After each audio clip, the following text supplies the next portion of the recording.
श्री राम ज्योतिष India YouTube channel में सभी ज्योतिष प्रेमियों का स्वागत है। आज की कक्षा का विषय प्रसंग है रोग और दुर्घटना के समय पंचपक्षी की गतिविधि और उपगतिविधि का विचार कैसे किया जा सकता है।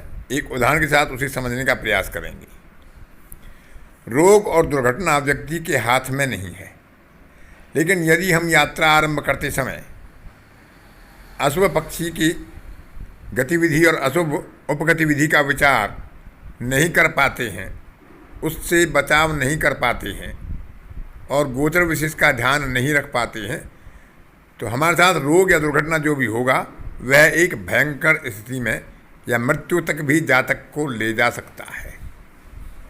विशेषकर ऐसे समय में जब जातक के मार्केश की दशा चल रही हो, मार्केश की अंतर्दशा चल रही हो, त्रिक भाव के स्वामी का या आकारक ग्रह का प्रत्यंतर चल रहा हो और चंद्रमा का गोचर भी तीसरे, पांचवें या सातवें तारा में चल रहा हो, यानी वध तारा में हो, पृथ्वी में हो या विपत तारा में हो, तो ऐसे समय में हमें विशेष रूप से सावधान रहना चाहिए। घर से बाहर निकलते समय, यात्रा करते समय, किसी शुभ कार्य को करते समय पंच पक्षी की गतिविधि और उपगतिविधि का विचार अवश्य ही कर लेना चाहिए। तो आगे एक जातक के बारे में, उनके पंच पक्षी गतिविधि और उपगतिविधि और यात्रा के आरंभ के समय की विचार करते हुए उसका परिणाम क्या होता है उस पर विचार करेंगे। एक 54 वर्षीय जातक जिनका जन्म होता है कृष्ण पक्ष में, अश्विनी नक्षत्र में, तो उनका जन्म पक्षी का निर्धारण करते हैं तो मोर होता है। वह व्यक्ति यात्रा आरंभ करते हैं सोमवार के दिन प्रातःकाल, जब उनका जन्म पक्षी मोर मरण की गतिविधि में चल रहा था और उपपक्षी मुर्गा शयन की गतिविधि में था, जो यात्रा आरंभ करने के लिए एक शुभ समय नहीं था। और दुर्भाग्यवश उस दिन चंद्रमा भी विशाखा नक्षत्र में गोचर कर रहा था, जो उनके लिए 7वां तारा है, यानी वध तारा है। ऐसे कालखंड में उन्हें सावधानी के साथ यदि इसका उपयोग किया जाता तो संभवतः कुछ बचाव हो सकता था, लेकिन प्रारब्ध को टाला नहीं जा सकता। उन्होंने मरण की गतिविधि में और सैन्य की उपगतिविधि में अपनी यात्रा आरंभ की। उनका ड्राइवर गाड़ी चला रहा था और मार्ग में ही उन्हें ब्रेन हेमरेज हो जाता है और वह कोमा में चले जाते हैं। अस्पताल पहुंचाया जाता है।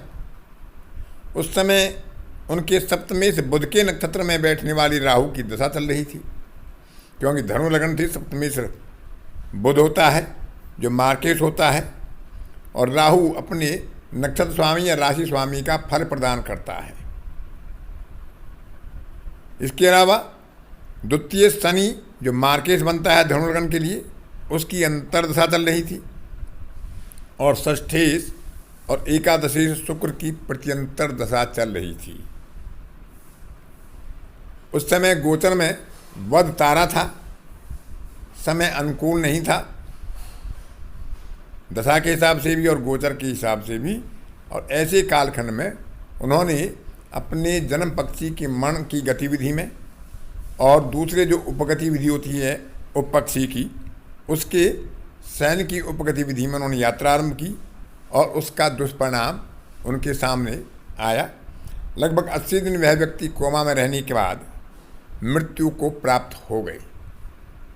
तो यदि हम जन्म पक्षी की गतिविधि का उपचार करके, उसकी गतिविधि उपगतिविधि का विचार करके अपने कार्यों को करते हैं तो उनमें हमें सफलता की संभावना बढ़ जाती है। और अशुभ कालखंड में जब मार्केश की दशा चल रही हो, अंतर्दशा भी मार्केश की हो, और किसी अशुभ ग्रह त्रिक भाव के स्वामी या अकारक भाव के स्वामी या 64वें नवांश के स्वामी का प्रत्यंतर चल रहा हो, और उस दिन वध तारा में, पृथ्वी तारा में या विपत तारा में चंद्रमा का गोचर हो रहा हो, तो ऐसे कालखंड में हमारे लिए बहुत ही आवश्यक हो जाता है कि हम यात्रा आरंभ आदि करते समय अपनी जन्म पक्षी की गतिविधि और उसके अंदर दूसरे चलने वाले पक्षी की उपगतिविधि का विचार अवश्य कर लें ताकि कुछ सुरक्षा की स्थिति हमारे लिए बन सके। आज की कक्षा में इतना ही। अन्य किसी कक्षा में फिर किसी नए विषय के साथ आपसे मुलाकात होगी। तब तक के लिए अपनी वाणी को विराम देता हूँ। धन्यवाद।